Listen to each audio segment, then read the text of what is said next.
Mes chers collègues, pardon de ces quelques minutes de retard, mais je crains que nous n'ayons pas tout à fait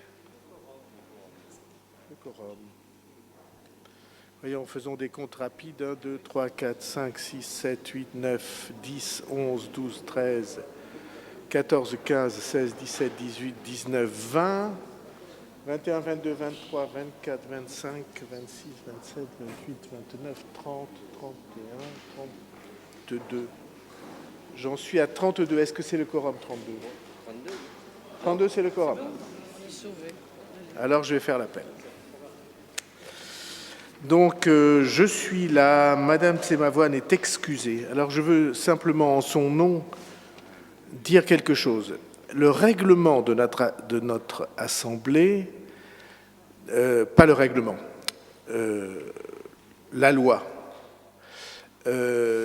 dispose que on ne peut être représenté quand on est absent que par un membre du conseil municipal qu'on représente.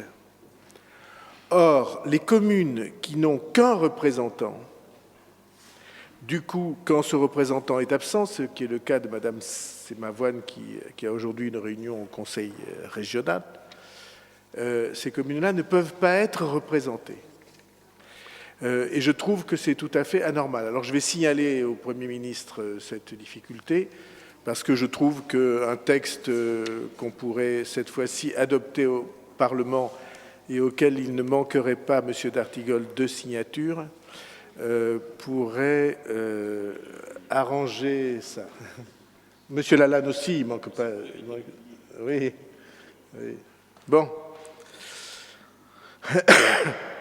Et je suis absolument de cet avis. Je trouve que c'est anormal qu'on n'ait pas la faculté de se faire représenter par un membre de son assemblée. Il faudrait que, pour les communes n'ayant qu'un représentant, il y ait une possible délégation.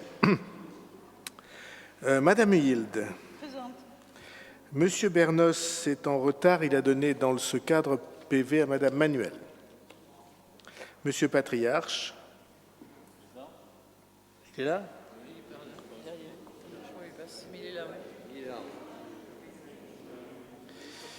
Monsieur Pess.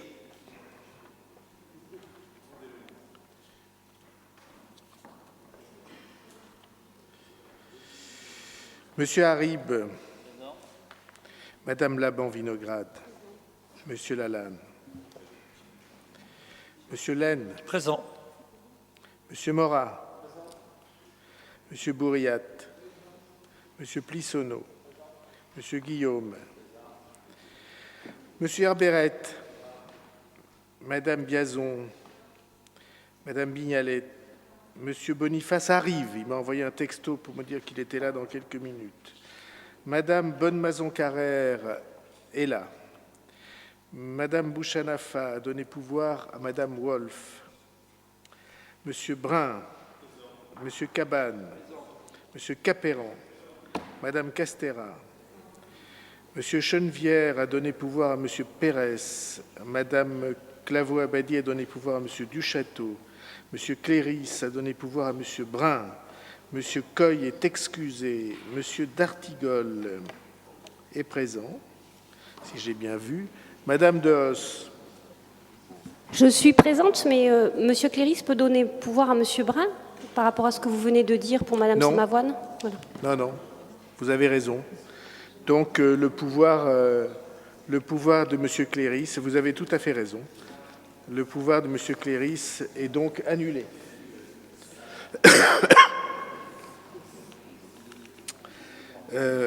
Madame Denis, Monsieur Duchâteau, Madame Garcia,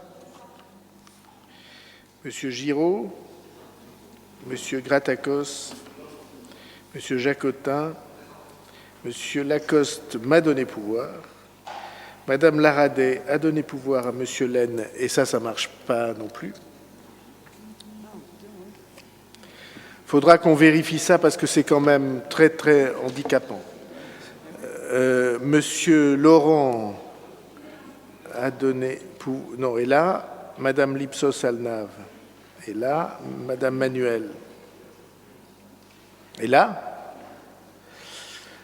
Répondez, ça m'évite de lever les yeux. Madame Mestelan. Madame Pédetour est en retard à donner pouvoir à Madame Lipsos. Monsieur Pérez. Madame Poito est en retard à donner pouvoir à Monsieur Capéran. Madame Revel-Darochard.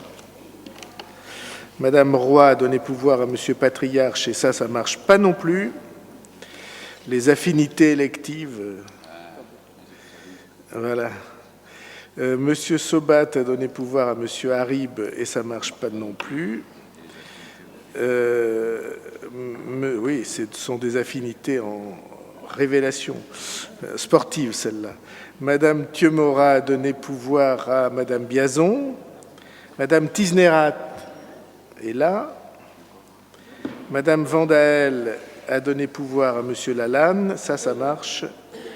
Monsieur Vojani et Madame Wolf est là. Donc nous avons le quorum.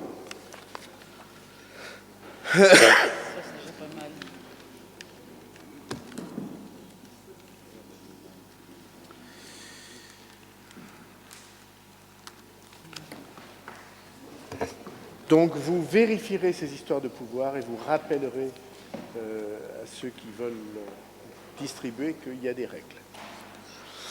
Bien, vous avez vu le compte-rendu des décisions prises.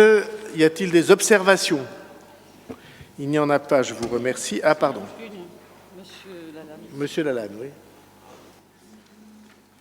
Oui, merci. C'est une observation question, page 17, une décision du 9 mars 2016. Elle concerne le contentieux avec le SDIS. Le libellé, je tourne les pages. On en avait parlé lors du budget. Bon, tout le monde se rappelle que c'est une compétence transférée, que de nombreuses communes avaient refusé, que dans la mesure où c'est une compétence transférée, s'il y avait augmentation, que ce soit assumé par les communes. Monsieur le Président, vous aviez dit que vous étiez opposé à cette augmentation. Moi, je découvre, je n'avais pas compris qu'il y avait un recours au tribunal. Bon, c'est une observation de ma part. Je trouve que ce n'est pas très judicieux parce que là, c'est un contentieux. Il en existe entre les collectivités et les privés. Bon. Mais entre collectivités, je ne sais pas où c'est que ça va aboutir. Peut-être on peut gagner sur un vice de forme, mais sans doute pas sur le fond. Et on risque d'être renvoyé à la case départ à l'issue de cette procédure. Donc, oui. Je ne sais pas si on a évalué ce que peut coûter la procédure en temps, en longueur. Et évidemment, la solution, c'est trouver un compromis. Alors, c'est toujours difficile, hein, parce que avec les autres collectivités. Je vais essayer de vous répondre aussi clairement que je ressens cette affaire. J'en parle d'autant mieux que, vous le savez, j'ai eu la responsabilité du SDIS en tant que président du Conseil général pendant 10 ans. Donc, je suis familier de ces questions et chaque fois que nécessaire ou que je rencontre un événement, je suis admiratif de la manière dont les pompiers travaillent. Mais la question, c'est comment on répartit la charge du SDIS. Jusqu'à maintenant, on avait une clé de répartition qui fonctionnait. C'est une clé de répartition qui était un peu défavorable à la communauté d'agglomération, mais on acceptait cette règle. Là, et plusieurs d'entre vous peuvent s'exprimer sur ce sujet, une délibération a été prise sans que la communauté d'agglomération ne soit consultée, qui a multiplié d'un facteur très important la contribution des contribuables de l'agglomération au service d'incendie et de secours. Je rappelle que le service d'incendie et de secours est pour partie sur le territoire de Pau, que donc les interventions qui sont faites à Pau prennent beaucoup moins de temps que les interventions qui sont faites à l'extérieur et loin. Et puis je trouve que c'est absolument choquant qu'on puisse se mettre d'accord entre gens qui paieront moins pour qu'un des payeurs, qui n'est pas représenté, qui n'est pas parti à la discussion, qui représente tout de même, je veux le rappeler, le quart du département des Pyrénées-Atlantiques, soit appelé, lui, à augmenter sa contribution. C'est très facile. Dans les membres d'une famille, la moitié se réunit et dit « nous on paiera moins, les autres paieront plus ».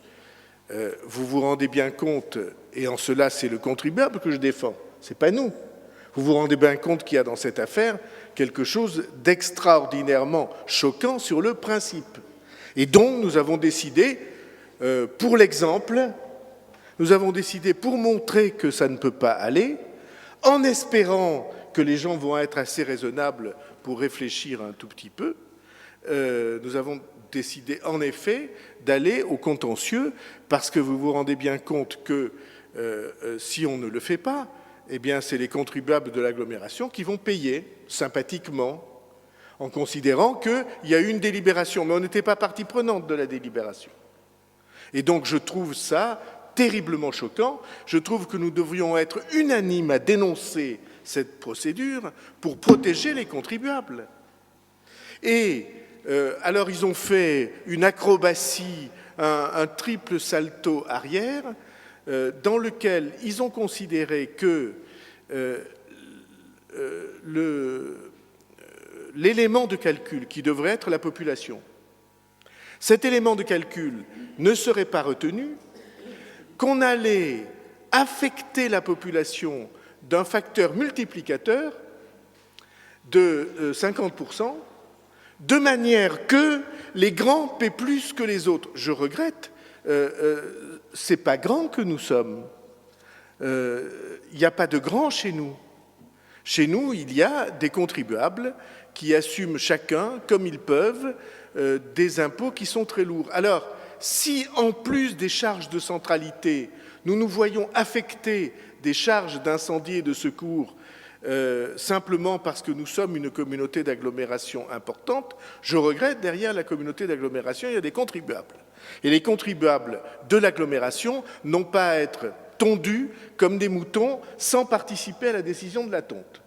Donc je suis, moi, très très choqué et je soutiens cette décision qui est en effet annoncée ici. Monsieur Cabane va vouloir dire quelque chose et vous aussi.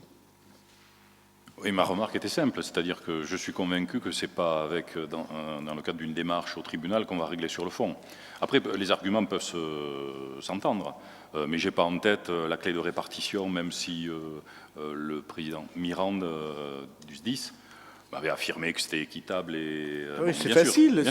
Il est équitable que ce soit les autres qui paient. Ce qu'il y a, c'est que ça veut dire qu'effectivement, il faut discuter avec eux. Et là, pour le coup, on peut gérer les désaccords, mais là, on est condamné à s'entendre et ce n'est pas le juge qui décidera la clé de répartition. Il y a deux clés de répartition possibles, j'en donne deux. La première, c'est la population. Et la deuxième, c'est qu'on calcule le temps d'intervention requis par chaque intervention. Et on s'apercevra alors que l'agglomération de Pau, naturellement, pour des raisons que tout le monde voit bien, serait moins affectée. Ajoutons que quand il y a un malaise place Clémenceau, ce n'est pas toujours quelqu'un de l'agglomération qui a un malaise place Clémenceau. Ça devrait faire partie de l'appréciation de la centralité, ça aussi. Donc tous ces facteurs plaideraient pour une diminution.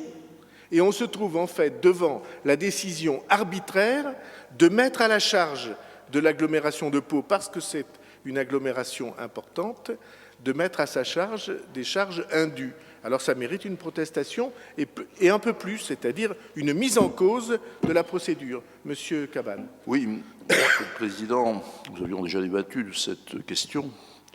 Il est extrêmement regrettable que le SDIS ait engagé une concertation sur la base d'études, un cabinet qui les a assistés, avec la seule association des maires, et sans consulter les acteurs principaux qui, dans cette affaire, allaient faire les frais de ce changement.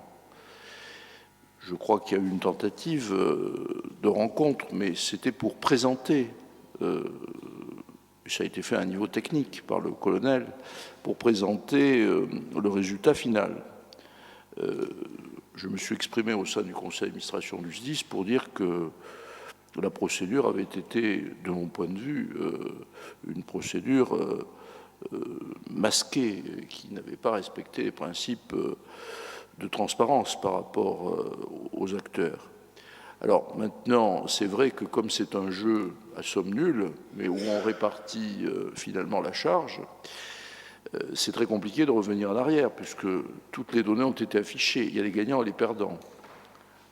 Nous sommes clairement dans les perdants, et ça a été voulu comme tel. C'est le sens d'ailleurs de ce contentieux, puisqu'il déconnecte complètement la charge du service de secours et d'incendie de l'activité effective. Et il utilise des critères, des paramètres, qui sont des paramètres totalement éloignés de tout ça.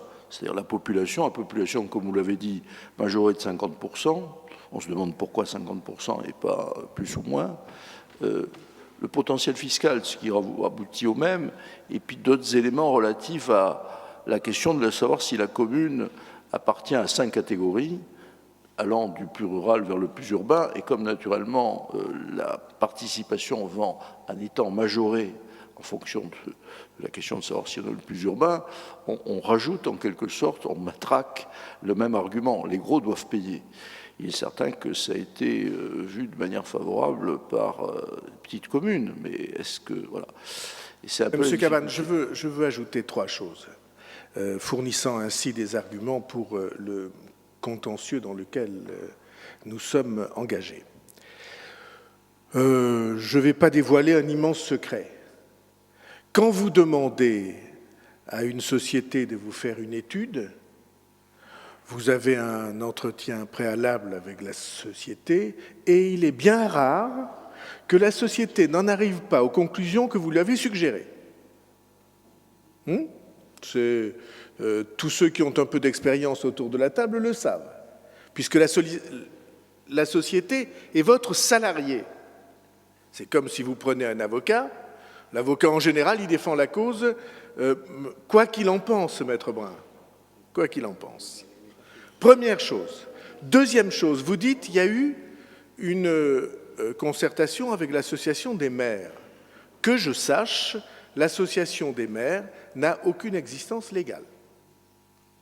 On est libre d'y adhérer ou pas, et la ville de Pau n'étant pas membre du bureau de l'association des maires, Monsieur Lalanne l'est peut-être, mais il y a entre collectivités... Mais ce n'est pas l'association qui est souveraine et qui a décidé. Hein. Il y a eu une information en juillet de l'année dernière, j'ai appris cela, mais il n'y a pas eu de décision. Voilà. Bon, enfin, moi je ne sais pas. Discutez avec vos amis du conseil départemental. En tout cas, je peux dire une chose avec certitude, c'est que le président de la communauté d'agglomération de Pau n'a pas été consulté, représentant le quart du département, et donc des contribuables du département, n'a pas été consulté sur une répartition qui augmente la charge du contribuable palois.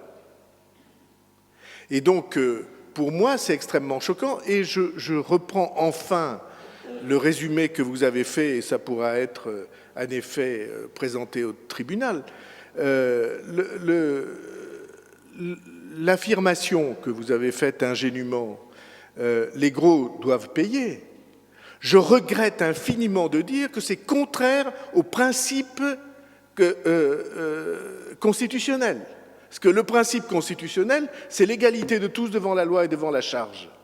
Et alors, l'idée de rechercher un moyen habile pour que les, entre guillemets, gros, je répète que ça n'existe pas, nous sommes nombreux et nous sommes des contribuables.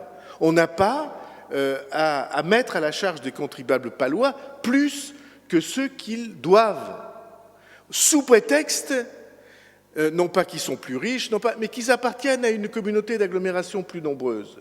Et donc je récuse de manière formelle, et j'espère que le tribunal nous entendra, parce que je considère qu'il y a et de forme et de fond des questions qui se posent, je pense que nous avons tout intérêt à mener ce contentieux.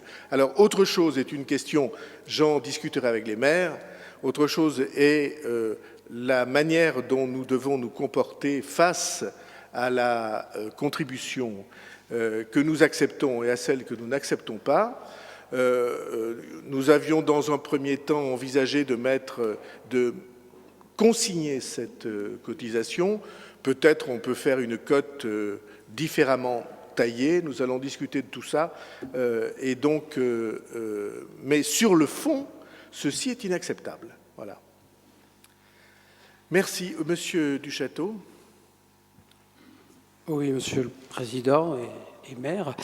Moi, je souscris à votre propos complètement. Vous avez raison de vous offusquer, mais on pourrait peut-être s'étonner un peu d'en arriver à la phase tribunal, alors que on a au moins 6 représentants du département qui sont dans l'exécutif départemental et donc la majorité du SDIS, qu'on a une association des maires qui est de la même famille, et j'ai du mal à comprendre qu'on n'ait pas pu régler ça simplement en famille et au niveau du SDIS avant d'en arriver là. Donc je voulais simplement vous le faire observer et le faire observer à nos concitoyens. Monsieur Duchâteau, Monsieur Patriarche me manifeste l'intention de vous répondre. J'ai l'impression d'être assez dans une conférence de presse des débuts de la Ve République où on s'avisait de répondre à des questions qui n'avaient pas été posées. Monsieur Patriarche. On étant un grand homme. Je vous précisais, Monsieur le Président. Pour Monsieur Patriarche, en tout cas. Merci. Effectivement, siégé au titre du département au sein du conseil d'administration, et j'avais comme Marc Cabane, d'ailleurs, nous avions voté contre cette proposition d'une démarche qui avait été engagée sous le président précédent du SDIS et qui nous était livrée. Si, c'est la réalité. Le premier conseil d'administration, ou c'était peut-être le deuxième, il y a eu le premier d'installation, et au deuxième conseil d'administration, on nous a présenté le résultat de cette étude, sans nous d'ailleurs à l'époque nous donner, et c'était le sens de mon intervention et de mon vote contre, sans nous donner d'ailleurs le montant. Marc Cabane peut en attester. On nous avait dit il va y avoir des plus, des moins. Mais quand on nous a présenté les choses, on ne nous a même pas donné de montant la première fois. Le cabinet était là, a présenté donc moi je suis tout à fait libre puisque j'ai voté contre, Monsieur Duchâteau. Donc voilà, on a le droit, c'est parce que j'appartiens à l'exécutif départemental que je peux être d'accord sur tout. Et en l'occurrence, sur ce sujet, j'ai voté contre parce que ça me semblait ne pas aller dans le bon sens pour les mêmes arguments qu'évoque aujourd'hui le président. Donc j'ai voté 2 fois contre sur la méthode et sur le rendu final et les montants. En tout cas, devant à la fois le principe constitutionnel d'égalité et la concertation organisée avec une association qui n'a aucune existence légale, je considère que ça ne va pas. Voilà. En tout cas, j'espère que nous le plaiderons comme il faut. Bon, voilà, d'habitude, les décisions prennent moins de temps. Alors, nous passons à la suite de l'ordre du jour. Schéma départemental de coopération intercommunale, avis sur le projet de périmètre. Bon, nous avons eu ce débat. J'imagine que ce n'est pas la peine de le reprendre. Tout le monde est... Oui. Je voudrais juste apporter une précision. Bon, pour le vote, nous nous abstiendrons. Pourquoi? Parce que nous voyons positivement, bien évidemment, l'élargissement de la CDAPP aux nouvelles communes, c'est très bien, mais cela nous semble insuffisant. Nous pensons qu'un découpage sur le pays du Béarn, le Grand Béarn, pour favoriser le développement économique, culturel, touristique et industriel, un découpage sur 8 EPCI nous semble pas raisonnable. C'est pour ça que nous prenons la liberté de nous abstenir. Bon, permettez-moi de dire que puisque vous faites appel à la raison, ce n'est pas pour défendre la proposition, ce n'est pas moi qui l'ai faite. Nous n'étions pas demandeurs. Mais l'idée de faire un seul établissement public de coopération intercommunale, avec 320 communes, ça doit être le nombre de communes en Béarn, je ne sais pas si quelqu'un le connaît vraiment, est déraisonnable. Vous n'imaginez pas qu'avec les problèmes qui sont les nôtres, des problèmes urbains, nous allons en plus aller nous mêler de régler les problèmes de la vallée d'Ossau, de la vallée d'Aspe, de Limbeil, enfin, on marche sur la tête. Et donc je vous encourage cher Monsieur le Vice-président, à ne pas marcher sur la tête. Ceci n'est pas, je le dis amicalement, un bon argument. Oui. On ne va pas reprendre... Attendez. Monsieur Laine. Je t'en prie. Juste, je voulais pas faire une seule EPCI dans le Béarn, mais je pense que 4 EPCI auraient été beaucoup plus mieux au niveau du développement économique. Ce n'était pas une seule EPCI, c'était 4 EPCI. Je ne comprends pas cette fascination pour le gigantisme, mais bon, c'est votre choix. Monsieur Laine. Moi, je partage votre avis, Monsieur le Président. Nous allons pas reprendre le débat, on en a parlé.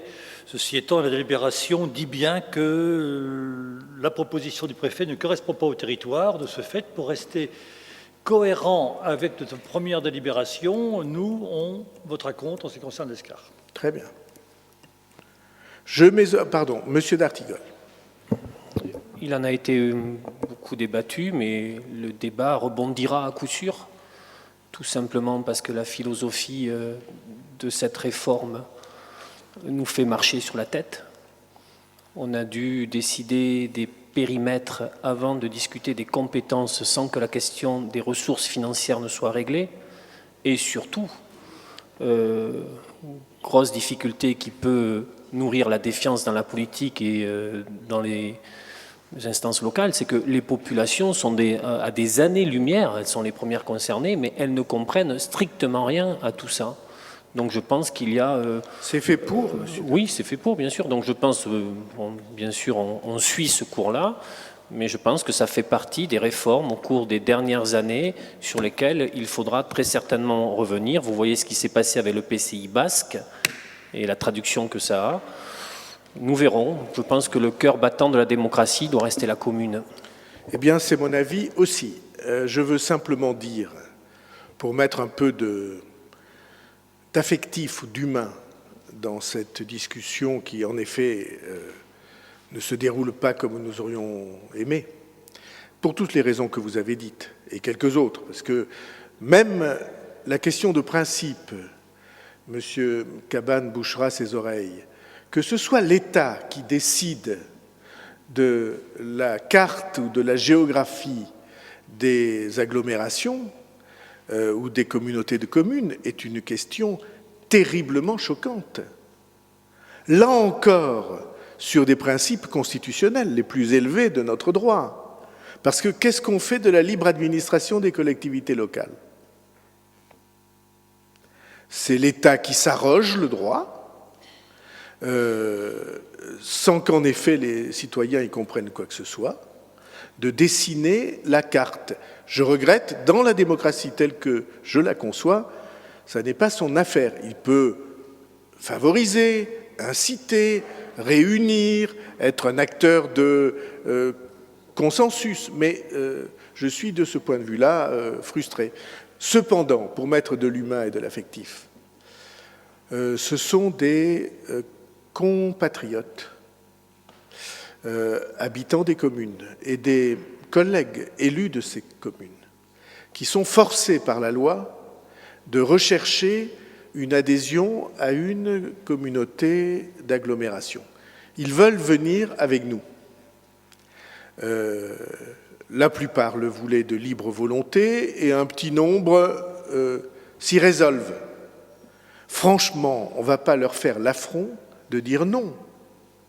Quel visage serions-nous si je disais aux habitants de Meillon et d'Arécy que j'ai représentés au Conseil général pendant des années fructueuses et heureuses, si je leur disais non, on ne veut pas de vous, mais quelle ambiance humaine créerions-nous entre des gens qui vont devoir travailler ensemble?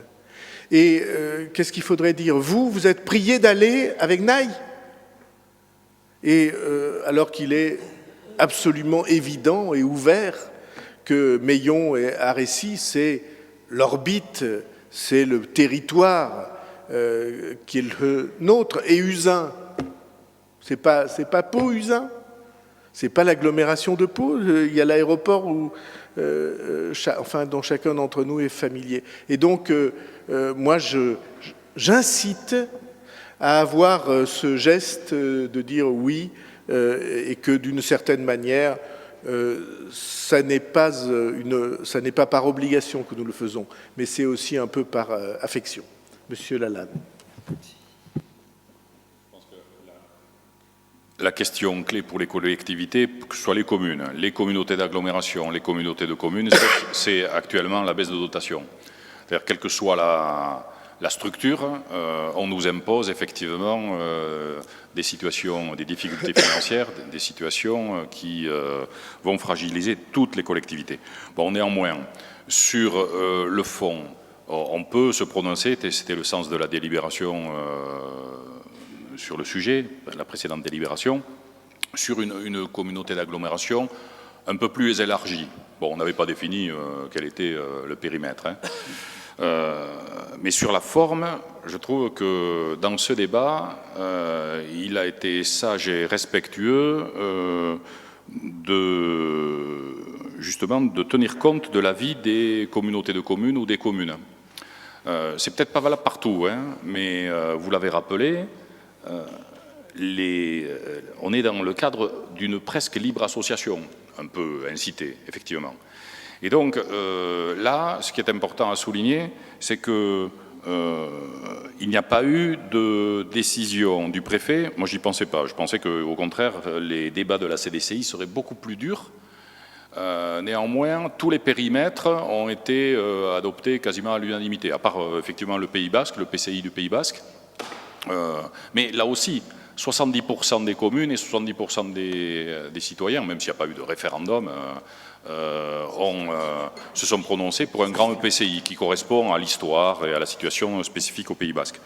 Et moi, je trouve que c'est intéressant de l'extension de ce périmètre parce que cette extension se fait dans le cadre de la libre association et c'est pour ça que nous, à Billère, on vote à la fois sur le fond et sur la forme pour cette délibération et pour ce périmètre. Merci beaucoup. Monsieur Laine. Oui, ne nous trompons pas, Monsieur le Président. En votant contre, ne nous disons pas qu'on ne veut pas accueillir de nouvelles communes. Au contraire, on les accueille. On vote contre parce qu'on voudrait en accueillir d'autres encore. On veut être accueillant, bien sûr, au Miaille avec Auto, mais aussi à d'autres communes, parce que la loi est claire. Un bassin de vie, c'est un bassin de vie. Et le bassin de vie d'agglomération de Pau ne se limite pas à l'actuelle agglomération, plus le Miaille et plus Gavec-Auto. C'est dans ce fait que nous votons contre. Ça ne veut pas dire qu'on vote contre l'accueil des nouveaux, ça veut dire que le bassin nous paraît ne pas correspondre à une réalité de vie. Oui. J'entends, Monsieur Laine, on ne va pas prolonger le débat. Mais il y a un monsieur qui s'appelle Emmanuel Kant, qui, en définissant les principes de la morale, a dit quelque chose d'intéressant. C'est le deuxième impératif catégorique de la morale kantienne. Il a dit « Agis toujours comme si la morale de ton action pouvait être transformée par ta volonté en loi universelle de la nature. » Ça veut dire, dans le cas précis, que si nous vous suivions, nous voterions contre. Et les communes qui veulent nous rejoindre, elles se trouveraient ipso facto remises en cause. Alors, on n'appelle pas souvent Emmanuel Kant dans le texte, dans les débats qui sont les nôtres, mais moi je le fais pour vous donner un argument. Je trouve que ce n'est pas raisonnable. Mais enfin bon, cher Monsieur D'Artigol. Monsieur le Président, est-ce que ce principe s'applique pour la prochaine élection présidentielle? Oui, ça s'applique, en tout cas pour moi comme citoyen. Mon principe est de toujours voter à l'extérieur, de toujours voter à l'intérieur de l'isoloir, comme je dis que je vote à l'extérieur. Et je ne suis pas sûr que pour d'autres, je ne mets personne en cause. Vous voyez ce que je veux dire? Je ne fais pas allusion au vote révolutionnaire en aucune manière. Ça n'existe pas. Hein? Peut-être il y a longtemps. Mais enfin, m'efforce de toujours mettre en adéquation ma position publique et ma position privée. Vous voyez que je suis kantien jusqu'au bout des ongles. Bon, Monsieur le Président, Schopenhauer disait que lorsqu'on est obligé de faire venir un tiers dans une discussion, c'est qu'on n'est pas bien sûr de son sujet. Donc si j'en crois Schopenhauer, si vous intervenez sur Kant, c'est que vous n'êtes pas bien sûr de votre position. Monsieur Laine, Kant n'est pas un tiers. Croyez-moi, c'est beaucoup plus qu'un tiers. Donc, avançons. Je mets aux voix le rapport. Pardon, Monsieur Pérez, vous vouliez dire un mot? Ouais. Oui, merci, Monsieur le Président. Je ne reviens pas sur le périmètre, on en a largement débattu. Je regrette qu'il soit ce qu'il est, mais je crois qu'aujourd'hui, les choses doivent avancer. Et il faut, me semble-t-il, c'est le minimum à mes yeux en tout cas, accueillir sans réserve les communes qui nous rejoignent. Et je crois qu'il faut au mieux préparer cet élargissement, qui n'est pas si simple que ça, puisque au 1er janvier prochain, nous serons 31 communes. Alors, à mes yeux, et au-delà du périmètre, que je répète, je regrette qu'il manque de cohérence, il y a deux questions, à mes yeux, qui restent. Il y a la question des compétences sur laquelle il faudra être vigilant. On ne pourra pas tout faire, on ne pourra pas faire n'importe quoi. Et il y a la question de la méthode qui, à mon avis, rejoint le fond. La méthode, c'est-à-dire comment on va faire vivre et travailler ensemble 31 communes. Il faut qu'elles soient accueillies, il faut qu'elles soient respectées. Et je crois que le meilleur moyen, effectivement, de faire en sorte que cette communauté d'agglomération démarre bien dans sa nouvelle dimension, c'est qu'elle sache unir et en même temps distinguer. Unir pour construire un espace commun et distinguer les identités communales, les particularités. Je crois que c'est le seul moyen d'avancer de manière, si vous voulez, harmonieuse. Alors, c'est facile à dire, c'est une question de volonté, c'est une question aussi de se référer à des principes. Et je crois que les principes qui ont quelquefois été oubliés dans les intercommunalités, c'est-à-dire le principe de complémentarité, le principe de proximité, de subsidiarité, doivent être respectés si on veut effectivement agir de manière efficace. Et je répète que pour moi, la méthode, ce n'est pas un moyen simplement. La méthode, elle préfigure la fin. La méthode, elle touche à l'essentiel, c'est-à-dire à l'esprit dans lequel on veut construire notre communauté. Et moi, je souhaite, j'en termine, que cette communauté nouvelle, en quelque sorte, d'agglomération, soit forte dans son unité, mais reste riche dans sa diversité. Et c'est comme ça, me semble-t-il, qu'on pourra aller au-delà, peut-être en agrégeant d'autres intercommunalités et sans doute aussi en construisant le pays de Béarn. Monsieur Pérez, je suis complètement d'accord avec vous, vous le savez. Je veux d'ailleurs indiquer que nous avons un séminaire avec tous les maires de la future agglomération dans les jours qui viennent. Je ne sais plus exactement la date. 28 mai. Et donc, nous allons travailler avec eux. Je pense que ça ne présentera pas de difficulté parce que mon intention est exactement la vôtre. C'est-à-dire qu'il n'y a de notre part nulle volonté de, je ne sais pas ce qu'on peut dire, d'impérialisme, d'hégémonie en aucune manière. Nous n'étions pas demandeurs. Ce n'est pas du tout l'idée d'élargir notre entité en aucune manière. Mais je suis persuadé que nous pouvons faire du bon travail ensemble à condition que nous acceptions les différences. Il y a, je pense au Miaille de Béarn, une communauté d'agglomération qui a choisi, par exemple, de mettre en commun tous ces problèmes routiers. Évidemment, on ne va pas mettre en commun tous les problèmes routiers de l'agglomération. Et on ne va pas non plus les contraindre à abandonner leurs préoccupations de mise en commun. Alors, nous allons faire nous allons opérer une distinction en gardant nos principes et eux en gardant les leurs. Et la loi permet d'ailleurs de faire cette distinction en créant ce que la loi appelle des services partagés, qui vont permettre de mettre en commun un certain nombre de compétences qui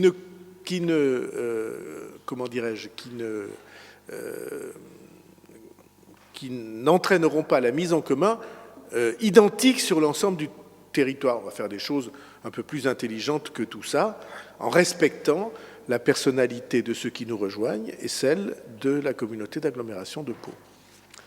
Oui, Madame Castéra. Oui, simplement j'interviens rapidement parce que nous sommes dans le joli mois de l'Europe et je trouve que tout ce que vous dites actuellement concernant les communautés et le rattachement des autres qui vont se joindre à nous, eh bien, j'aimerais bien que cette grande philosophie soit aussi applicable à l'Europe. Mais c'est la même philosophie. Il ne m'étonne pas que M. Pérez et moi, nous partagions et vous, en l'occurrence, nous partagions cette philosophie. Mais c'est un peu plus ancien pour M. Pérez, donc avec moi, je veux dire. Merci. Je mets aux voix qui est d'avis d'adopter qui est d'avis de donner un avis favorable. Qui est contre?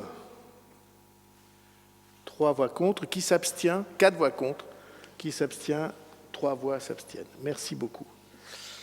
Le schéma, l'avis favorable est adopté. Nous passons au rapport numéro 4. C'est M. Boniface qui rapporte en l'absence de Mme Semavoine. Oui, merci Monsieur le Président, ça va être rapide. C'est juste pour répondre à un appel à projet sur l'agenda 21 et aller chercher la somme de 25 000 €.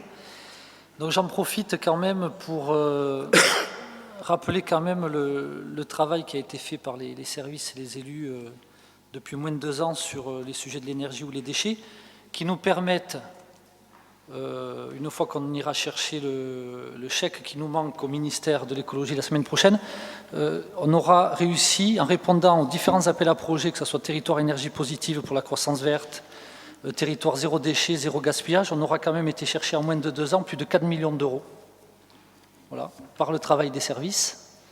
Donc, un peu celui des élus. Oui, bien évidemment, ça va de pair. Mais dans une période où c'est compliqué pour avoir des financements, ça montre qu'on a répondu à tout, on a gagné sur tout. Ça va nous demander aussi d'atteindre un certain nombre d'objectifs, mais je trouve que c'est important quand même de souligner qu'on a réussi à aller chercher ces sommes-là. 2 millions d'euros sur le territoire énergie positive et un peu plus de 2 millions d'euros au final sur les déchets par rapport aux différents appels à projets. Bien, influencé par ces bonnes nouvelles, je mets aux voix le rapport. Il est adopté à l'unanimité, je vous remercie. Vous avez aussi le rapport numéro 5, qui est une convention de partenariat avec le CAUE. D'accord, je ne savais pas que c'était moi qui l'a présenté. Il y a quelqu'un d'autre qui le présente? Monsieur Brun? S'agissant d'urbanisme, c'est Monsieur Brun qui le présente. Le dossier est fait pour la ville, donc ça ne varie pas beaucoup. C'est le rapport numéro 5. Oui, en fait, de mémoire, de toute façon, je n'ai pas besoin du rapport. Vous savez le rôle que joue le CAUE dans l'accompagnement des projets d'urbanisme administratif. Et la communauté d'agglomération, avec la ville de Pau, ont engagé des actions de protection et de mise en valeur du patrimoine. La VAP, pardon, monsieur le maire, président plutôt, le secteur sauvegardé, le plan local d'urbanisme intercommunal, les règlements locaux de publicité, tous ces éléments peuvent être menés en collaboration avec la VAP, avec le CAUE, les frais d'adhésion annuels étant de 1 320 €, ce qui est modéré et qui correspond à une prestation qui est intéressante. Merci beaucoup. Y a-t-il des observations? Il n'y en a pas. Je mets au voie le rapport unanimité. Je vous remercie. Nous passons au rapport numéro 6, Monsieur Harib, concours complet international. Oui, Monsieur le Président, mes chers collègues, donc par délibération du 13 décembre 2012, le Conseil communautaire a déclaré d'intérêt communautaire le soutien au concours complet international 4 étoiles, décision qui a entraîné de fait le transfert des subventions de la ville de Pau à la communauté d'agglomération Pau-Pyrénées.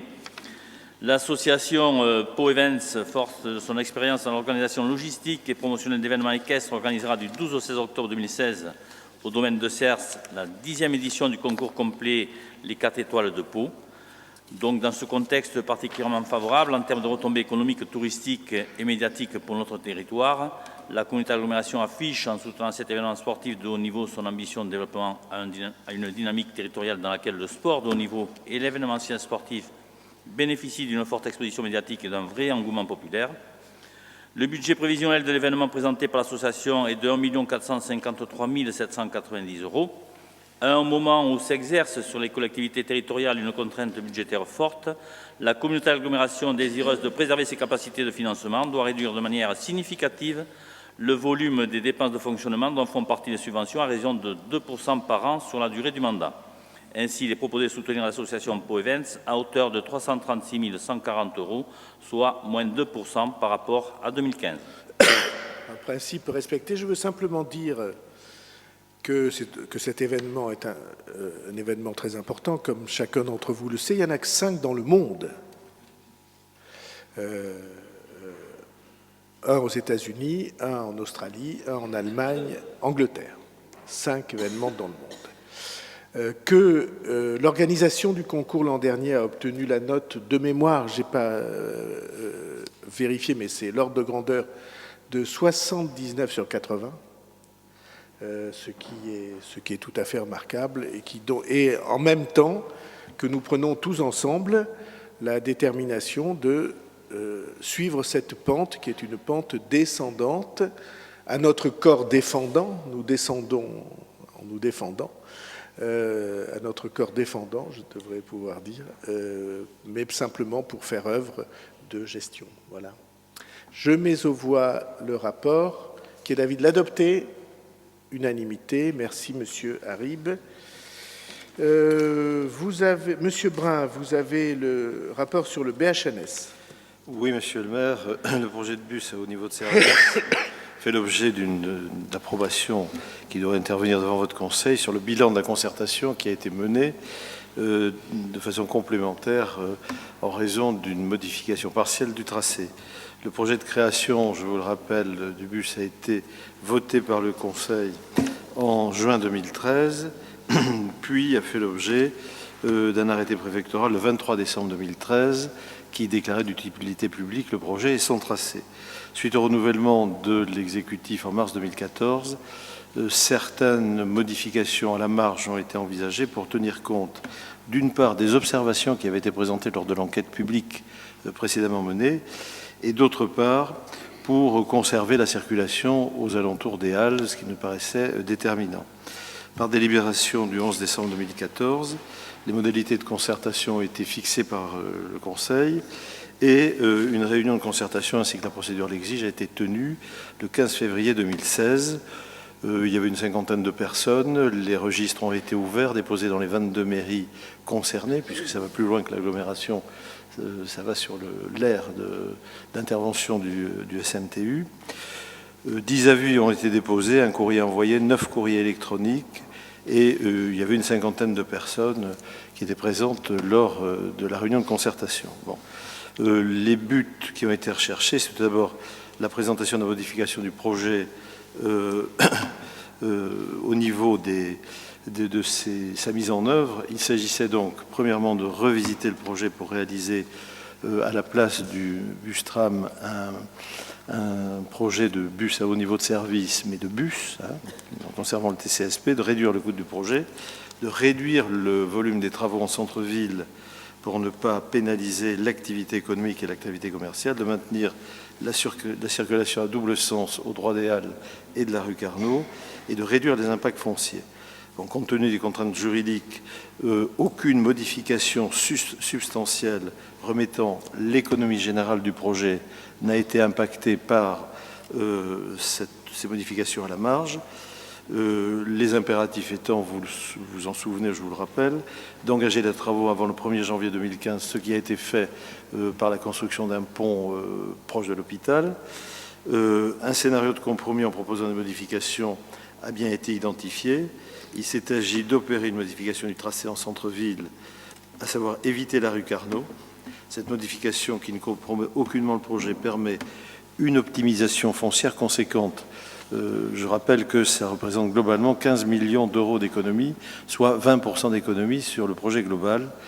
Cela réduit la participation de la ville de Pau d'environ 12 millions d'euros, la participation du CMTU à près de 2 millions d'euros, et ça maintient la participation sans augmentation de la CAPP à 1,7 million d'euros. La deuxième conséquence, qui est quand même très importante, c'est de réduire de près de 2 ans le chantier sur la rue Carnot, parce que la rue Carnot, vous le savez, est en Suisse-France, et 2 années de travaux qu'aurait nécessité le passage du TCSP aurait été tout à fait dommageable, et le maintien à double sens de la circulation dans cette rue entre la place de la République et le Foirail.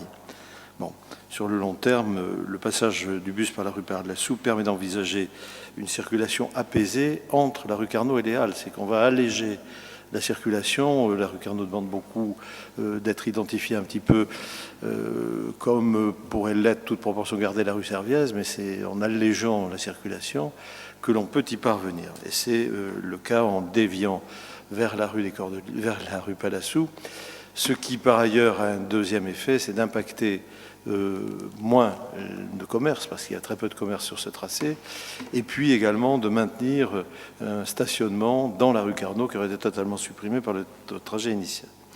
Bon, au sud, ce que je veux dire, il y a des évolutions ultérieures qui ont été prévues, au nord comme au sud. Au nord, il s'agit de prévoir l'accès à la future zone du parc des expositions et à la zone existante de parking qui pourrait servir de parking relais de façon tout à fait efficace, qui existe, des ombrières sous le zénith, sachant que ça n'aurait pas non plus en cause, puisque l'étude est en cours, la création d'un parking relais à la sortie de l'autoroute. Bon. Dans tous les cas, au sud, le prolongement du BHNS est étudié également en trouvant un cheminement adéquat au travers de la zone qui est en train d'être récupérée par l'agglo pour aller aux rives des Gaves, parce qu'il peut aussi y avoir un parking intermédiaire et qu'il est intéressant, bien sûr, que cette zone, qui sera une zone sportive, mais qui sera aussi une zone d'activité apaisée. Le parc naturel urbain est un grand projet, n'est-ce pas? Et c'est intéressant qu'il puisse y avoir un accès simple dans ce quartier qui est un quartier de la ville, qui va devenir un quartier de la ville en quasi centre-ville, parce qu'on est au pied du boulevard des Pyrénées. Donc voilà ce qui est réservé en études au nord comme au sud, en accessibilité. Et la modification du coût prévisionnel de la première ligne de BHNS, une fois la modification opérée, entraîne, comme je vous le disais, des moins-values que vous avez, je vous les ai cités en globalité, que vous avez détaillées sur le tableau, qui est en page 4 du rapport. Les procédures engagées par le CMTU pour la modification du projet supposent l'enquête publique complémentaire préalable à une déclaration de projet modificatif et une déclaration d'utilité publique modificative du projet. Voilà pourquoi, après consultation de la Commission des finances, il vous appartient d'approuver le bilan de la concertation qui a été annexé, cette réunion donc de janvier 2016, d'approuver la modification dans les modalités techniques et financières et de décider que les dépenses seront imputées au budget prévisionnel 2016 et suivant. Merci. Comme vous l'avez dit, je veux rappeler simplement pour ceux qui nous écoutent de l'autre côté de l'écran que cette modification qui est, à notre avis, très importante, en tout cas sur laquelle les électeurs se sont prononcés, elle consiste à changer une orientation du projet précédent. Et cette orientation, c'est que nous maintenons la circulation autour des Halles alors qu'elle était supprimée par le projet précédent. Et c'était pour nous l'assurance d'une thrombose, d'un infarctus, si, avec toutes les difficultés qu'on rencontre, il n'y avait plus de circulation dans le secteur des Halles. Songez qu'il y a un parking de 850 places, alors il fallait changer toutes les trémies du parking. Rien que le changement des trémies coûtait 4,5 millions. Et donc, en tout cas, il y a eu un débat dans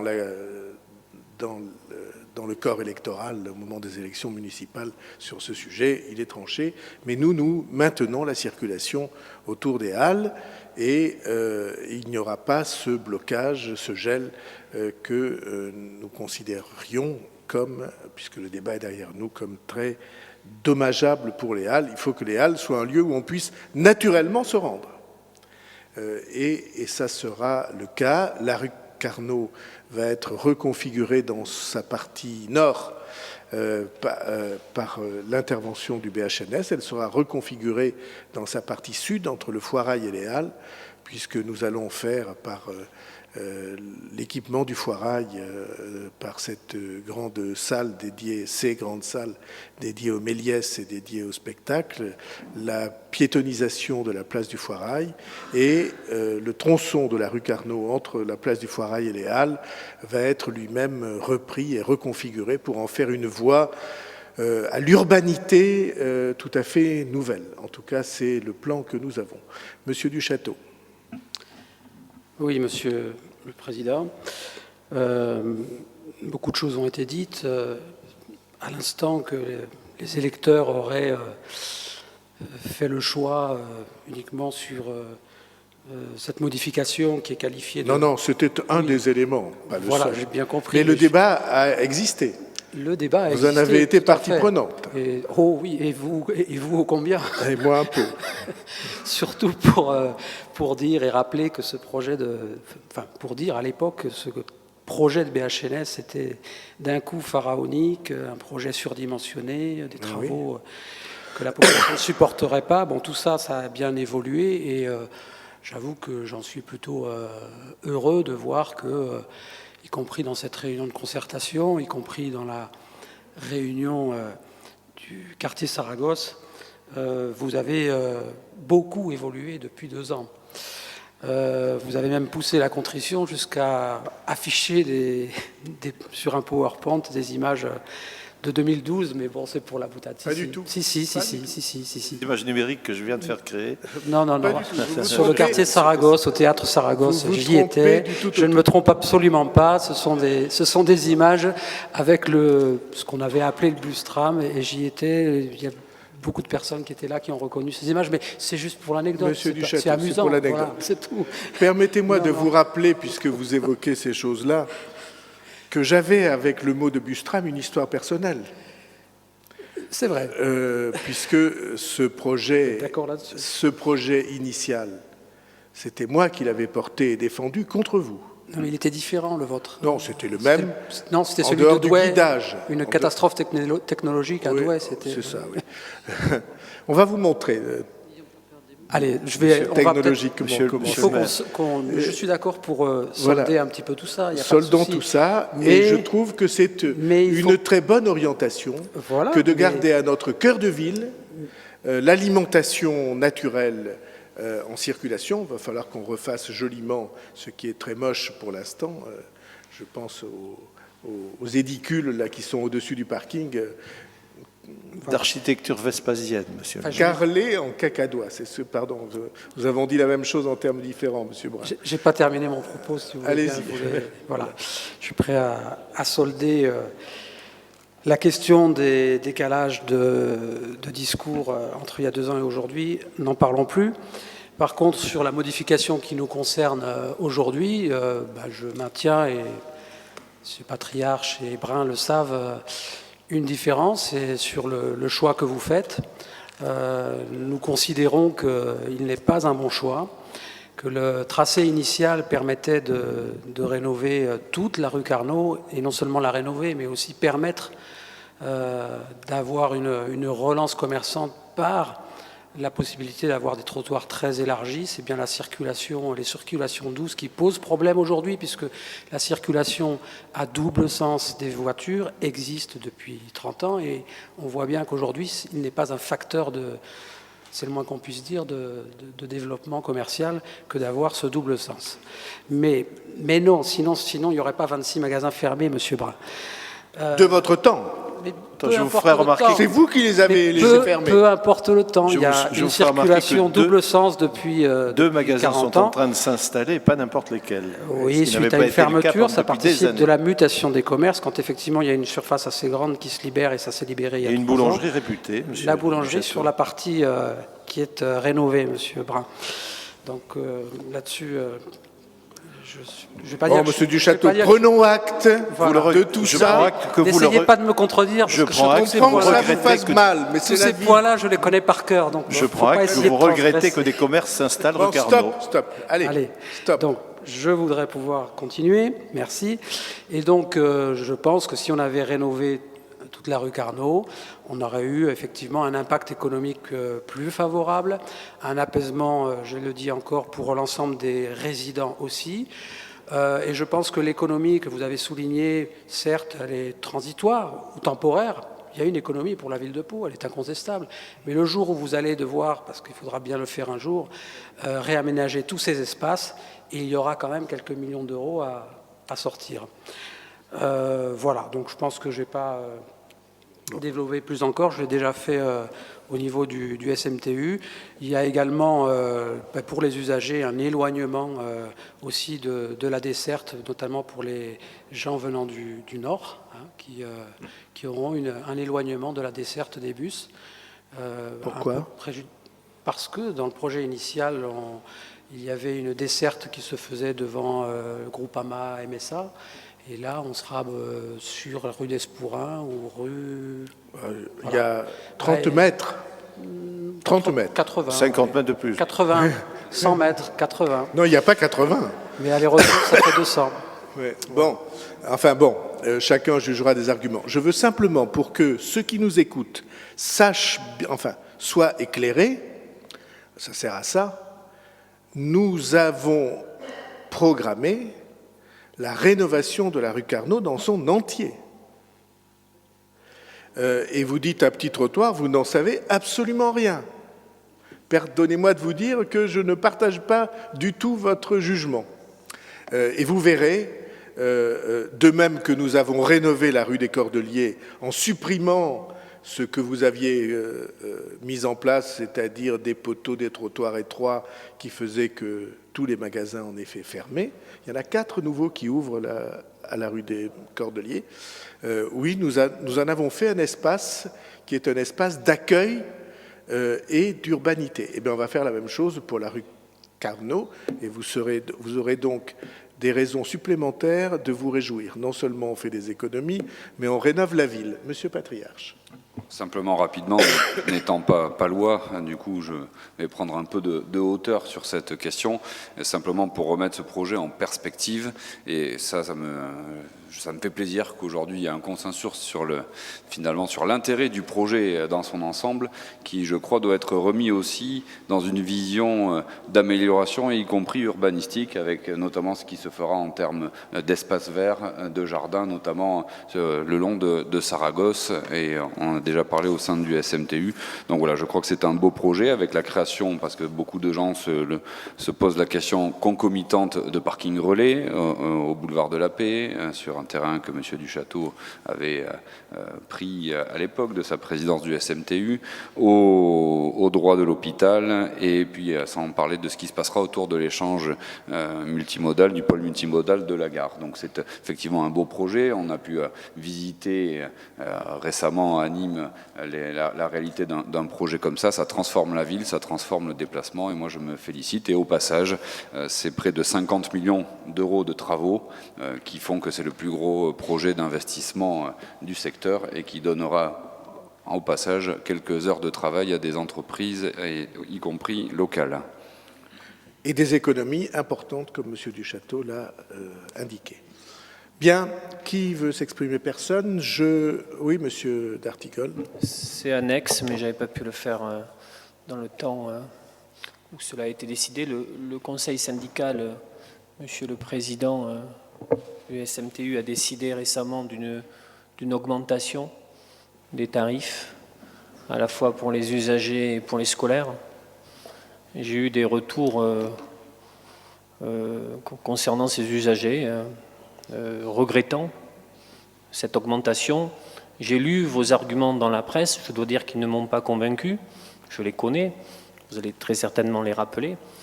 Reste au final une question qui est celle du pouvoir d'achat de celles et ceux qui vivent dans de grandes difficultés et qui doivent faire face à de nombreuses augmentations dans la vie quotidienne, diverses et variées. Celle-là vient s'y ajouter. Je pense que ce n'est pas une bonne politique publique. Vous connaissez mon attachement au principe de la gratuité. Je ne vais pas refaire un quart d'heure dessus, Monsieur le Président. Vous connaissez aussi mes arguments. Je pense que c'est un cercle vertueux qui a été mis en place par des collectivités de toute sensibilité politique. Mais je tenais simplement à exprimer ici un désaccord sur cette augmentation des tarifs. Bien, Monsieur d'Artigol, effectivement, je le dis à titre amical, c'est dommage que vous n'ayez pas pu participer au conseil syndical qui a voté cette augmentation. Cette augmentation pour certains et cette baisse pour d'autres. J'allais y venir. J'ai moi-même insisté sur ce point. Bien évidemment. Vous connaissez, puisque vous avez lu attentivement l'article de journal, la position. Le réseau de Pau était avec Bayonne, pour réfléchir, raisonner sur des tailles de réseau comparables, le moins cher de France, avec un ticket à 1 € qui n'a pas évolué. Ça avait été un choix en 2010, quand le nouveau réseau avait été mis en place. Il y a déjà ce débat de la gratuité entre vous à l'époque, dans l'exécutif. Bon, il avait été mis à 1 €.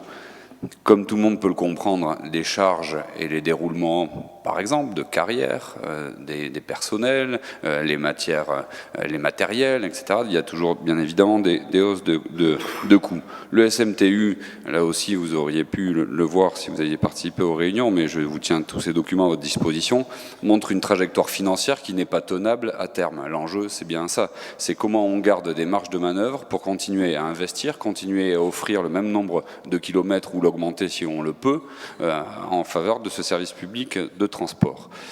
Un élément préalable avant de venir au fond des augmentations ou des modifications de tarifs, la participation de l'usager reste bien évidemment une participation. Les recettes des utilisateurs ne couvrent bien, et vous le savez aussi, qu'une très petite partie des coûts du réseau de bus, et c'est une politique assumée comme d'autres politiques publiques pour la culture ou pour certains équipements type piscine et autres par exemple. Nous avons, avec le président de l'agglomération, décidé effectivement donc d'une hausse du ticket unitaire. Notre réseau était marqué par le fait que le ticket unitaire était très développé et était parfois plus intéressant d'ailleurs que de prendre de l'abonnement, puisque parallèlement on n'a pas touché aux abonnements. Le ticket donc est passé à 1,30 € si on l'achète à bord. En revanche, il est toujours possible chez les détaillants, à l'agence Idélis, place d'Espagne, et très rapidement par Internet, de recharger ces tickets en restant à 1 €. Donc la personne qui prend ses disponibilités peut tout à fait garder ce ticket. Donc il y a vraiment une différenciation de la vente à bord, de la vente au sol, comme on l'appelle. Donc le voyage à 1 €, c'est toujours possible. Deuxièmement, il y a eu un grand changement autour des scolaires et une refonte des catégories. On a baissé pour les étudiants et on a créé un grand titre pour les scolaires de tout âge, donc jusqu'au secondaire, qui permet, au lieu d'avoir simplement droit à un aller-retour par jour gratuit, qui était le cas auparavant, d'avoir des voyages illimités sur toute l'année, c'est-à-dire 12 mois sur 12, pour 5 €, soit 50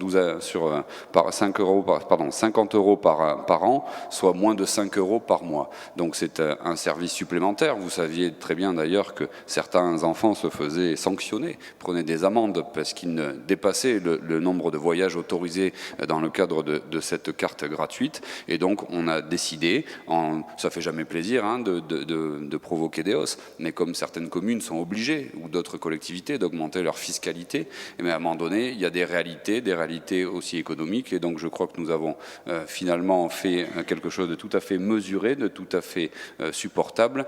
Lors du conseil syndical, on m'a objecté que peut-être que certains parents finalement renonceraient à faire prendre le bus à leur enfant pour aller au collège.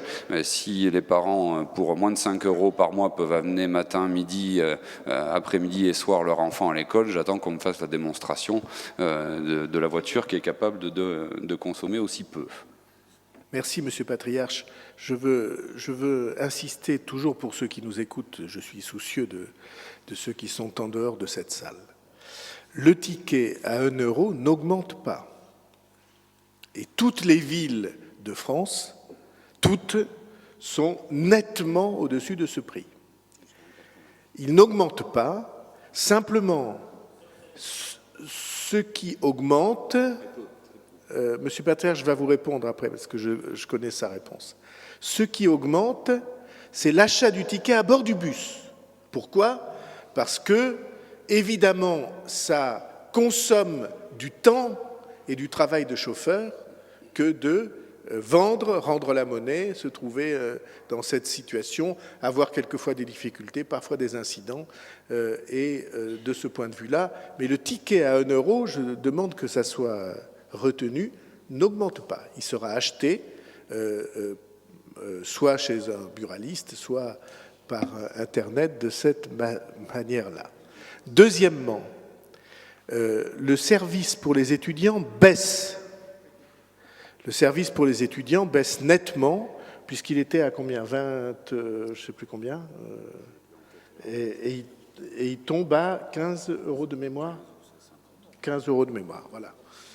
Et donc, évidemment, ces chiffres méritent d'être vérifiés, mais c'est la trajectoire générale que je voulais dire. Et donc, de ce point de vue-là, c'est un effort considérable que nous faisons pour que les choses aillent dans ce sens. Le nombre de lettres que j'ai reçues de collégiens par exemple, qui se faisaient verbaliser à 80 € parce qu'ils étaient allés 2 fois chez eux pour chercher leur cartable ou leur trousse qu'ils avaient oublié, c'était très fréquent. Eh bien, je préfère que pour 80 €, au lieu d'avoir un PV, on ait la liberté de voyager toute l'année sur nos lignes gratuitement. Et donc, Monsieur Vojani. J'apprends cette décision, je tiens à vous féliciter, Monsieur Patriarche, de cette décision concernant les scolaires. Je me souviens pour ma part m'être battu, et le terme est faible, avec l'ancienne municipalité ou responsable, en tous les cas, d'Idélis à l'époque, sur cette aberration que de faire payer des amendes, effectivement, à des jeunes collégiens ou lycéens, tout simplement parce qu'ils avaient un cours qui tombait un mercredi après-midi et que ce n'était pas prévu qu'ils aient cours le mercredi après-midi et donc voyager sans en avoir l'autorisation et prenaient un PV. C'était complètement absurde. Je n'ai jamais réussi à obtenir satisfaction sur ce point. Donc merci de cette initiative, elle sera très appréciée. Merci. Oui, allez-y, je vous en prie. Oui, Monsieur le Président, je suis intervenu, et Monsieur le Président du SMTU le sait pertinemment, puisque je suis intervenu à chaque fois concernant ces augmentations, et nous avons souhaité dissocier le vote, puisqu'il y a un certain nombre d'éléments, et il convient de le dire, qui sont positifs dans la revue des tarifs qui a été effectuée. Néanmoins, et il convient de le dire, et il convient aussi de le préciser, il y a un élément fondamental qui disparaît, c'est la gratuité et ce qu'on appelait le Scholar Pass, qui permet aux enfants de faire un aller et un retour avec les problèmes que ça posait, il ne s'agit pas de les nier, mais néanmoins cette gratuité qui était un avantage et qui permettait donc aux familles de ne pas avoir à payer le transport scolaire sur le périmètre de l'agglomération, ce système-là disparaît. Et donc nous sommes, et je tiens à le dire aussi, à le préciser puisque ça n'avait pas été relayé, nous avons voté contre la disparition de ce système-là avec les inconvénients, mais néanmoins, il faut préciser que la gratuité qui était proposée auparavant, au même titre que ce qui a été fait au Conseil général, sera désormais imposée aux familles qui devront payer ce nouveau système de transport. Bien.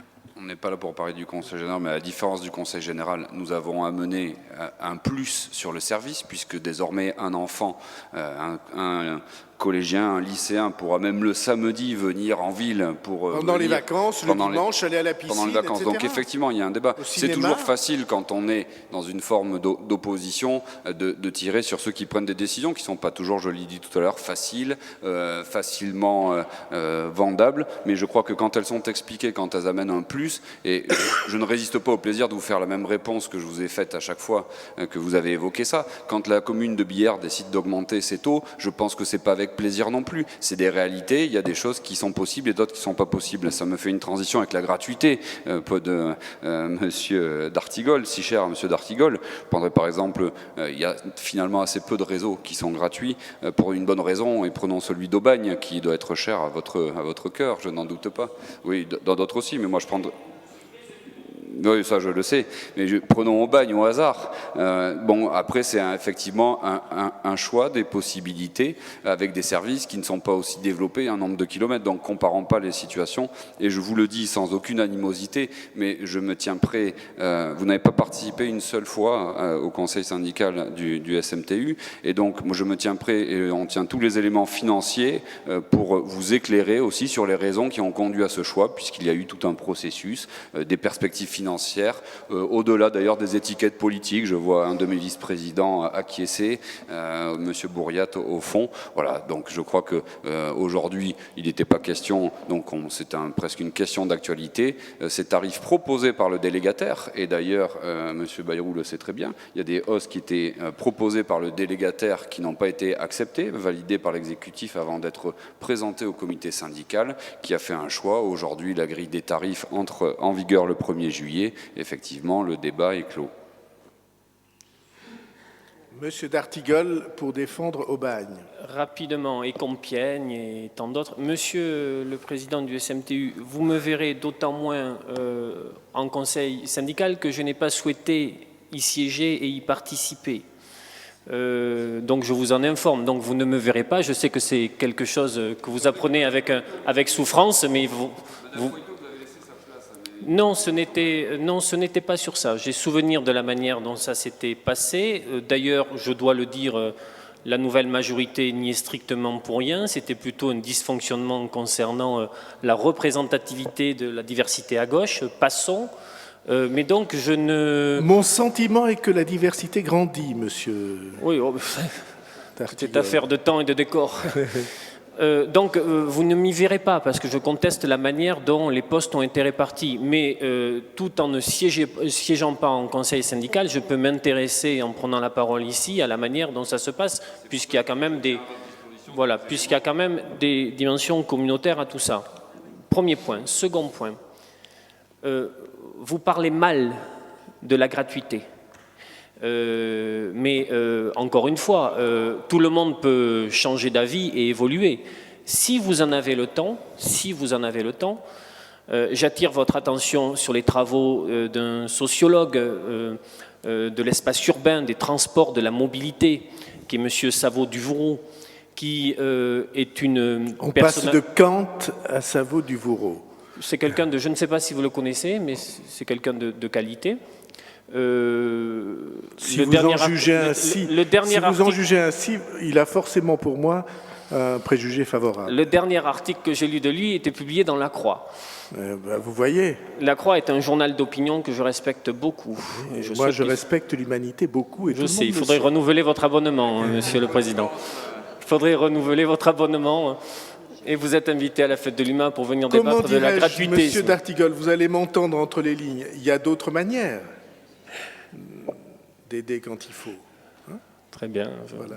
À quel roman ce soir? Donc j'aimerais, je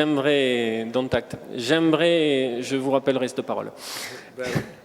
J'aimerais terminer mon propos. Si votre emploi du temps le permet, Monsieur le Président du SMTU, je veux bien faire un aller-retour de 2 journées avec vous à Aubagne, pour que vous puissiez rencontrer la présidente de l'AGLO, qu'elle puisse, avec ses techniciens, ses chefs de service, vous expliquer ce qu'ils ont vécu et la manière dont tout cela fonctionne. Je vous assure, hein, il y a des choses très très intéressantes à apprendre de tout ça. Ça vous fait du bien parfois de sortir des territoires. Oui, simplement pour vous dire quelque chose que vous savez naturellement. La gratuité, ça n'existe pas. C'est-à-dire qu'il faut toujours payer le matériel, aménager les chaussées, payer les conducteurs, tout ça est une... Attendez, mais on va s'en expliquer. La contribution de transport des entreprises et voyons un bonus-malus de la contribution des entreprises de manière plus... Laissez-moi... Non, parce que je vais vous éclairer. Non, je vais vous éclairer. Donc ça n'existe pas. Ici, je demandais le chiffre à Nicolas Patriarche, mais de mémoire, la participation des usagers au service public du transport par l'intermédiaire du billet des abonnements, du billet d'unité, du ticket d'unité ou des abonnements, doit être entre 3 et 4 millions d'euros. Comme la gratuité n'existe pas, si vous ne faites plus payer les usagers, c'est la collectivité qui paie. Car la participation des entreprises par le versement transport est dans notre ville à son quasi-maximum. Donc, on est au sommet. C'est d'ailleurs pour ça, entre nous, qu'il n'y avait pas de discussion sur le BHNS. Il y avait une discussion sur sa nature, sur son itinéraire, sur la manière dont on le concevait, mais il n'y a pas de discussion sur le BHNS, puisque tout ça avait été préempté, si j'ose dire, depuis des années, par le fait que nous avions adhéré à cette possibilité d'augmenter le versement transport jusqu'à son maximum en prenant l'engagement, croix de bois, croix de fer, si je mens, je vais en enfer, de réaliser le BHNS. Autrement, la moitié des recettes disparaissaient. Et donc, il fallait peut-être les rembourser en plus. Donc, il n'y avait pas de choix. Et ceci était parfaitement clair. Si donc on ne fait plus payer les usagers, il faut sortir 4 millions d'euros. Je vous rappelle que le point de fiscalité est à 500 000 euros. Et donc, vous augmentez d'un seul coup, de 8 points la fiscalité des habitants. C'est un choix, mais je pense que ce n'est pas un choix raisonnable, parce que nulle part la gratuité n'est un bon signe. Moi, je pense que, sauf dans les services publics, l'école en est un, mais lorsqu'il s'agit de fournir un service de transport, c'est bien qu'on en abaisse le coût au maximum, mais le rendre gratuit, à mon sens, c'est un signal qui permet de laisser penser aux gens que tout ça ne coûte pas. Or, comme je viens de vous le dire, ça coûte aux entreprises beaucoup et ça coûte aux usagers pour budget total 26 millions, moins de 4 sur 26 millions, c'est-à-dire 15%. Eh bien, on demande aux usagers de payer 15% du service qui leur est rendu. Je trouve que ce n'est pas excessif. Voilà. Oui, Monsieur Patriarche. Juste, mais on laissera le dernier mot comme ça, Monsieur d'Artigol. Peut-être. Rajouter, vous avez donné effectivement le coût, et donc il y a une différence d'approche, parce qu'effectivement, je partage ces propos sur la gratuité qui n'existe pas en réalité. On la paye à un moment donné en tant que contribuable. Je rajouterai simplement pour l'information de tout le monde. Il n'y a pas de collectivité qui donne l'eau gratuitement. Qu'il y a des Il tarifs. n'y a pas de collectivité qui donne l'électricité gratuitement. Voilà. Il n'y a pas de collectivité qui donne la nourriture gratuitement. Parce que tout ça, c'est la vie, c'est des services qui se paient. Pardon. Non, je rappelle juste qu'il y a des tarifs sociaux qui existent et qui permettent aux plus fragiles d'avoir, pour le coup, en plus des prises en charge et de ne payer plus qu'une part très, très, très modeste qui sont compensées par les sécasses des communes. Et comme je l'avais répondu à Monsieur Jacotin l'autre jour, d'ailleurs, y compris sur ces titres scolaires, ces nouveaux titres scolaires, il est bien évident que chaque commune a la faculté de venir, si elle le souhaite, mettre des critères et compenser. C'est moins de 5 € par mois quand les gens... Mais vous savez, c'est très... Allez, je vais dévier un petit peu, mais quand je préside le CECAS de ma commune et que je vois les dossiers, les demandes d'aide, je vois aussi beaucoup de personnes qui ont besoin d'un accompagnement budgétaire pour mieux finalement cibler certaines de leurs dépenses. Quand on se rend compte que 70, 80, voire 100 € sont consacrés à des bouquets télévisés, à des téléphones, et donc après on ne peut pas payer les 4,80 € par mois pour le bus de l'enfant, je dis qu'aussi il faut regarder ce genre de questions, peut-être dans leur globalité, et apporter l'aide dont ils ont besoin parfois pour prioriser leurs propres dépenses. Merci. Monsieur Boniface, et puis vous, Monsieur D'Artigol. Très rapidement. Je suis ça de loin, je l'ai suivi de plus près à une époque, donc je me suis replongé un peu dans le dossier, j'ai passé quelques coups de téléphone. Je crois que si l'exécutif était resté le même, les mêmes décisions auraient été prises. Alors la gratuité, c'est un sujet passionnant. Ce qui est intéressant, moi je crois qu'on l'a dit, il faut le répéter, c'est que ce qui est intéressant, c'est tendre vers la gratuité quand il y a un service. À partir du moment où vous avez un service de qualité et que vous faites une tarification optimisée, intéressante, là il y a un plus. Voilà. Mais ça demande certaines conditions financières. Et la réalité de notre territoire, c'est que le modèle économique STAP, il va droit dans le mur depuis bien longtemps. Et ça, on le sait tous, André Duchâteau le sait, je le sais. Et je dirais, c'est même pas d'aujourd'hui ou du dernier mandat. C'est qu'il faut absolument sauver, enfin en tout cas revoir le modèle économique de la STAP. Et je sais que vous y travaillez, vous êtes un certain nombre à y travailler, mais en tout cas, être aussi surveiller comment évolue la tarification. Mais j'ai regardé pas plus tard que ce matin, on reste sur les tarifs les plus bas de France globalement. Voilà. Donc il faut qu'on ait tout ça en tête, c'est que le modèle STAP, il doit évoluer, il doit changer, qu'on est sur des tarifs qui restent quand même bas mais qu'il faut surveiller. Voilà globalement ce que je voulais dire, et que la gratuité, ça marche si vraiment il y a déjà un service, et ce n'est pas la gratuité en elle-même qui marche, c'est quand il y a des tarifs qui sont bas mais qui ne sont pas gratuits. Merci, Monsieur Duchâteau. Bon. Moi, je voudrais juste revenir sur le moment où on va voter. Après, je dirai un mot sur ce qui a été dit, mais sur l'approbation du bilan de la concertation et sur les dépenses imputées au BP, il n'y a pas de problème, parce qu'on n'a pas à contester l'approbation. Par contre, approuver la modification, nous sommes plusieurs à ne pas pouvoir approuver cette modification. C'est bien normal.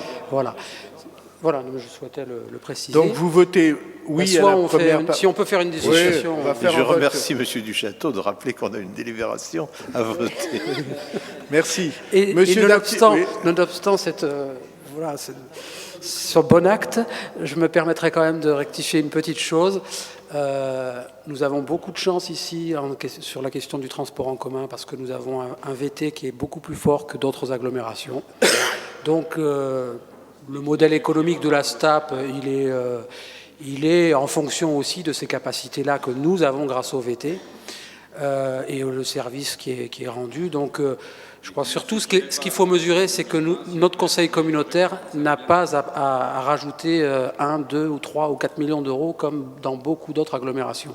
Et c'est surtout ça qu'il faut à condition qu'on prenne les mesures, vous le savez bien, vous connaissez bien la trajectoire financière qui nous mène en 2020-2021 à devoir mettre une contribution de l'agglomération. Vous connaissez très bien le sujet. Mais avec le modèle de l'ancien exécutif, il n'y avait pas que le SMTU qui prenait tout à sa charge. Rappelons que c'est comme vous le dites, monsieur Duchâteau, sauf si nous nous décidions à suivre les injonctions de monsieur d'Artigol, parce que là, il faudrait ajouter 4 millions. Vous avez la parole pour... C'est très court, les injonctions. Le dernier mot, peut-être. Il y a une main qui s'est levée là-bas. Je connais les arguments, je les respecte. Hein. Je connais les arguments de ceux qui ne veulent pas la gratuité. Moi, j'étais très attentif à la manière dont des territoires entiers ont basculé dans cette nouvelle politique publique, avec un retour sur expérience de plus de 10 ans aujourd'hui. Je suis pour qu'un certain nombre de domaines sortent du périmètre marchand, l'éducation, la culture, la santé, la mobilité. Les deux très grandes difficultés pour un jeune dans son insertion sociale et professionnelle, c'est l'emploi et la mobilité, le plus souvent. D'ailleurs, pour accéder à l'emploi, la mobilité est une première problématique forte. Concernant les questions budgétaires, on peut tout reconsidérer, Monsieur le Président. D'abord, moi, je suis contre ce qu'a pu donner la réforme de la taxe professionnelle. Voilà, je pense que les maires de l'agglo peuvent peut-être maintenant faire un retour sur expérience. Et puis, j'en termine là-dessus, tous les territoires qui ont opté pour la gratuité ont fait le bilan qu'il y avait beaucoup moins de circulation automobile sur les réseaux, qu'il y avait parfois une multiplication par 2 de la fréquentation des bus, ce qui faisait d'autant moins de voitures sur le réseau routier et beaucoup moins de dépenses en voirie sur les années qui ont suivi. Donc il y a aussi des transferts qui se réalisent, mais bon, tout cela est un débat. J'espère que vous n'ignorez pas les communes qui avaient décidé de la gratuité et qui reviennent sur leur décision. Parce que ça aussi, c'est un indicateur. Bref, ceci est un autre débat. Je mets aux voix. Alors, j'accepte le vote par division. Ah, pardon, Monsieur Morat, je vous avais oublié. Merci, Monsieur le Président. Je voulais juste que c'est d'être à ma gauche. Je voulais juste revenir sur la proposition des 5 euros. Je vais réagir en tant que maire pour donner le positionnement de ma commune, mais aussi en tant qu'usager, puisque mon fils aura la chance de profiter de ces 5 euros.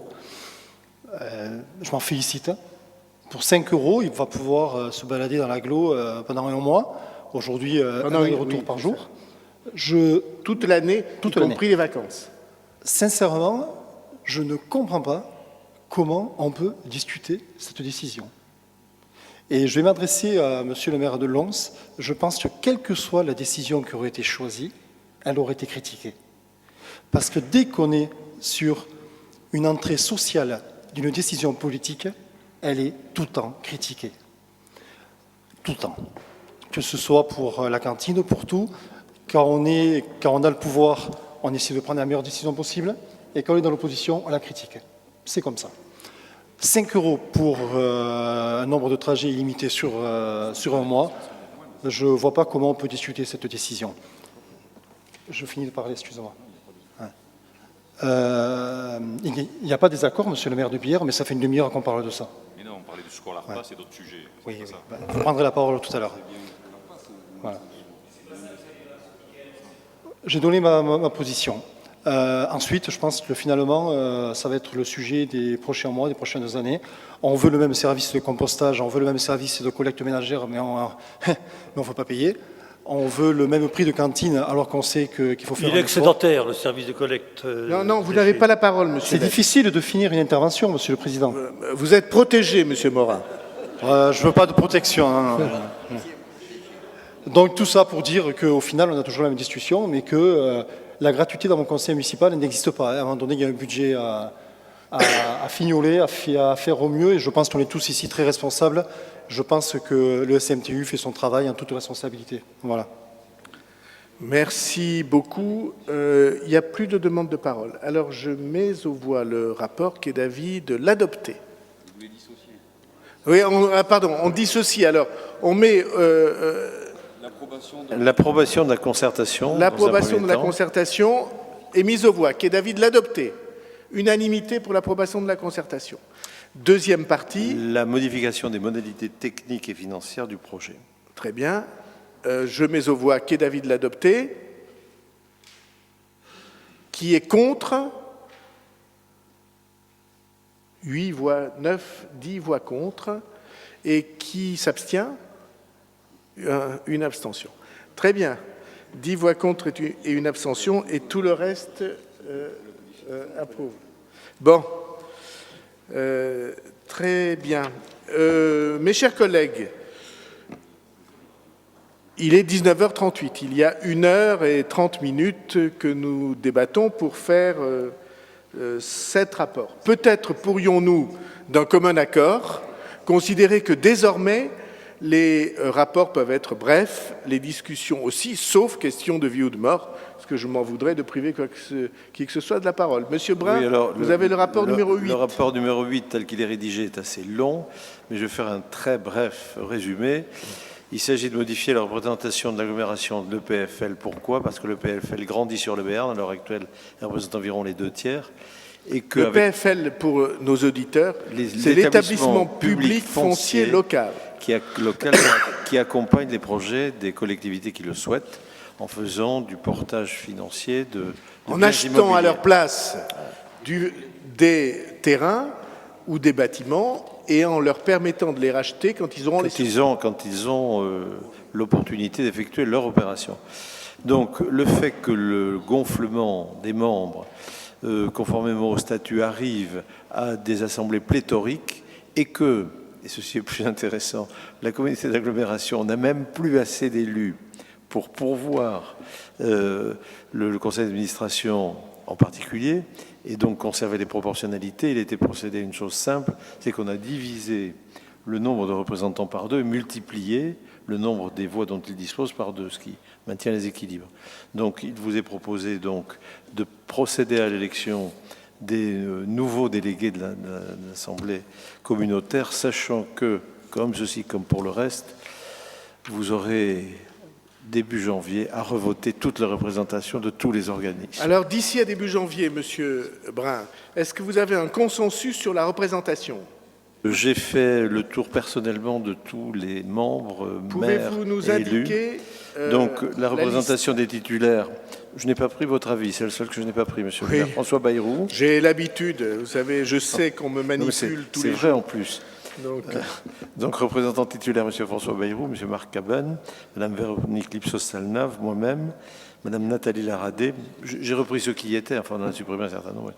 Monsieur Michel Bernos, Madame Véronique Dehausse, Monsieur Joël Gratacos, Monsieur Jean-Marc Arberet, Monsieur André Harry, Madame Michel Laborde-Vinograde, Madame Annie Hilde, Monsieur Pascal Morat et Madame Corinne Tisnera. Et dans les suppléants, Madame Josie Poito, Monsieur Éric Sobat, Monsieur Pascal Giraud, Monsieur Thibault Chenevière, Monsieur André Duchâteau, Madame Josiane Manuel, Monsieur Jean-Yves Lalanne, Monsieur Christian Laine, Monsieur Nicolas Patriarche, Madame Monique Sémavoine, Monsieur Michel Plissonneau, Monsieur Gérard Guillaume, Monsieur Jean-Claude Bourriat et Monsieur Francis Pess. Je vous remercie. Est-ce que quelqu'un s'oppose au fait qu'on adopte à main levée cette représentation pluraliste et équilibrée? Personne. Donc je vous propose d'adopter à main levée la représentation. Merci. Unanimité. Ce qui clôt le rapport. J'ai oublié 2 choses essentielles. Désignation du secrétaire de séance. Le sort tomba sur la plus jeune. C'est vous, Madame Mestelan? Donc, vous êtes secrétaire de séance depuis le début. Vous aviez concentré votre attention sur ce sujet. Et j'ai oublié de vous demander d'adopter le procès-verbal du 11 février 2016. J'imagine qu'il n'y a pas d'observation. Il est donc adopté. Je vous remercie. Nous passons... ça ne se vote pas. C'est le numéro 2. Ça ne se vote pas. Pas de contrôle de décision, monsieur.